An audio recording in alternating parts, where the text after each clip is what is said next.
Turntablism is the art of using the turntable as a musical instrument. When you see a big swing in the 80s as far as, technology being brought into it. Really invented something entirely new. In a way, came from the past, but it was a break from the past.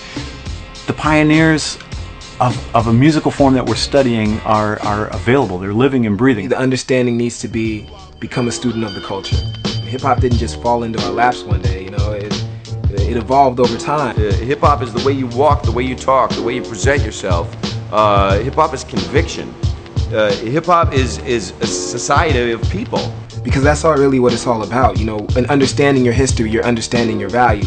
And then you can in turn harness that and use it to big yourself up and then bring the next generation on. And to a lot of people, it is the life. It's the only way, and it's the only way they will live. And it's not just the music, but it's all based around the music. The culture is very much alive, the music is very much alive, and the pioneers are still with us. Grand Wizard Theodore really invented using scratching as a solo musical device. Grand Wizard Theodore, some would say the inventor of the scratch. Now, I don't know if this is true. You can stop the Grand Wizard on his way out and ask him if this is true. Grand Wizard Theodore, I wouldn't be scratching if he wasn't around. Nobody would be scratching. We wouldn't even be talking about scratching. Theo was the guy that said, you know what, this is like a guitar solo. Taking it under his wing and just, spreading that throughout the New York community and now worldwide. I mean, Primo wouldn't have the cuts on the record without Theodore to, start it off and everything. So kind of look at him as the starting point. Definitely a pillar as far as I'm concerned. And that's how the scratch invented. Dropping needles on the record, Grand Wizard Theodore, much respect.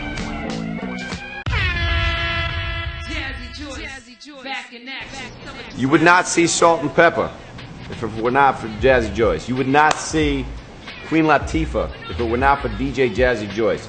DJ Jazzy Joyce, the innovator of hip-hop for females, showing that females can do it just as good as the guys. First off, it's not just a sense of, oh yeah, she's dope for a lady. DJ Jazzy Joyce is the she's just dope, period.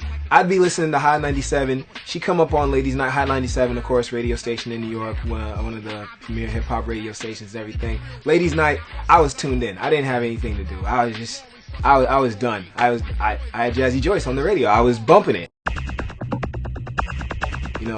Jazzy J, God. The guy co-produced Planet Rock with Afrika Bambaataa, for crying out loud. I mean, what are we talking about here? Jazzy J, probably one of the nicest guys I've ever met.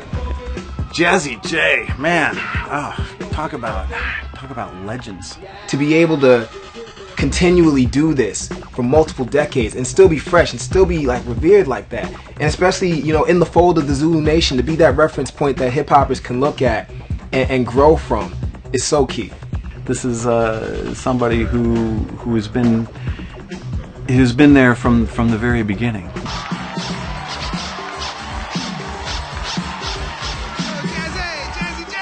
He's like my favorite DJ of all time. Yeah, definitely.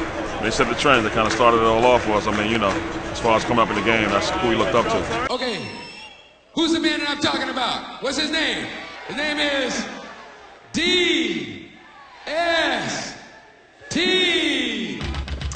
Grand Mixer DXT is the guy that introduced scratching to almost everybody in the United States who didn't live in New York.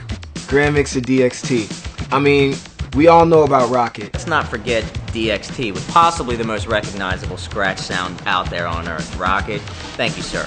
That was pretty cool. He set Daly City in San Francisco on fire when he was scratching on Rocket at the Grammy Awards. We all know about the different skills that he has. He started in Herbie's band back in the day. This is really a true example of milestoning because he brought it from just the decks inside Herbie's band. And Herbie's not any slack player or anything like that. He doesn't take it easy on anything. So to come up in his band and just freak it, it's just showed a whole new world. That he was putting his turntables through guitar pedals and all this stuff, and he was always experimenting around with different sounds, and it was just exploding. He was just taking it to a whole new level. First guy to be scratching in a band that anybody heard of, and what a huge way. The first thing out of the gate MTV Music Awards, Grammy Awards. You know, you can't do much better than starting out with Herbie Hancock's band.